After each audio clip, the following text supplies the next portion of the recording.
Implacables Zeus. Aquesta història comença amb 3 homes treballant la terra per tindre collita, ja que conten que la de l'any passat va ser una ruïna. A més, no estan molt contents perquè la meitat se la tenen que oferir als déus.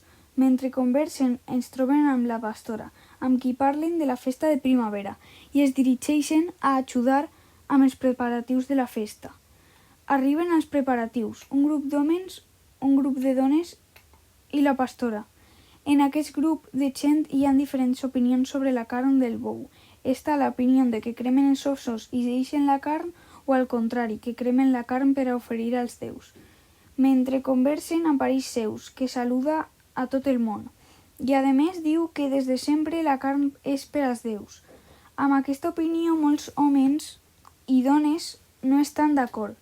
Zeus, per solucionar aquest conflicte, diu que des d'aquest instant aquestes decisions les prendrà Prometeu. Prometeu era molt estimat. Pertanyia a la raça dels titans, una raça d'origen diví que va dominar el món abans que els déus olímpics. Prometeu, a més de ser amics dels humans, era molt intel·ligent i audaç. Per això Zeus el va assignar aquesta feina.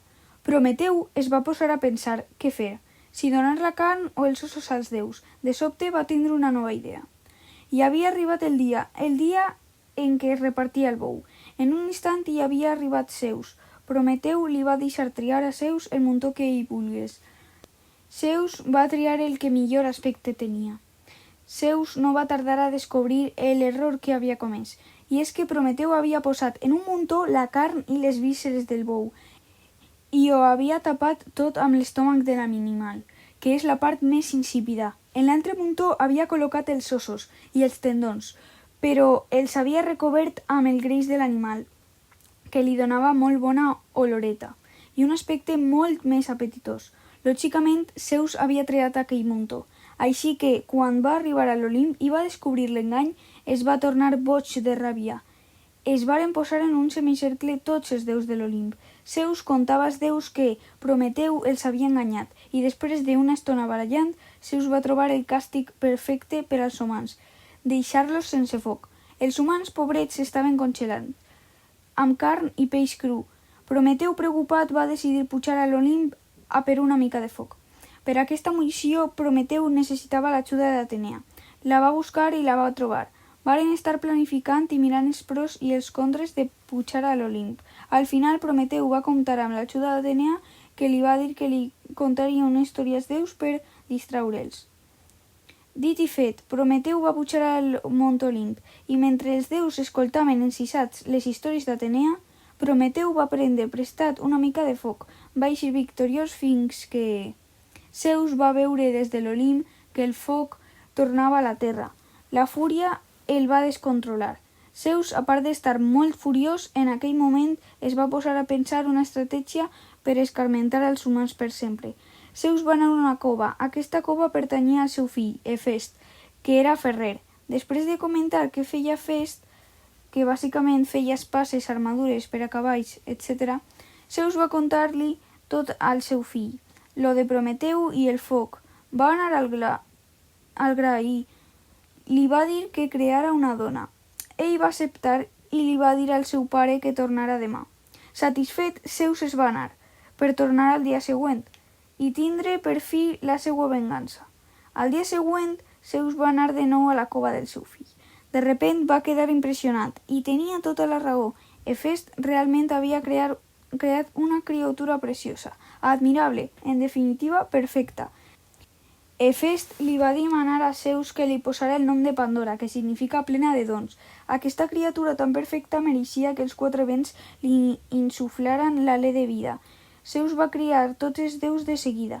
Va entrar Hermes. Ell portava els 4 vents, el del nord, sud, el de l'est i l'oest. De seguida tots els déus li varen concedir a Pandora tots els dons possibles: la tendresa, la gràcia, la picardia, la intel·ligència, la fertilitat, una veu dolça per cantar i un somriure molt amable.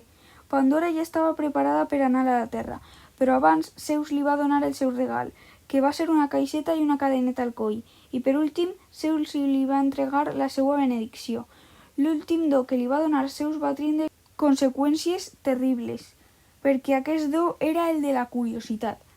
Pandora va ser enviada a casa del germà de Prometeu, que era tot lo contrari a ell. No li semblava en res. El seu germà es deia Epimeteu. Era un fava i un ingenu.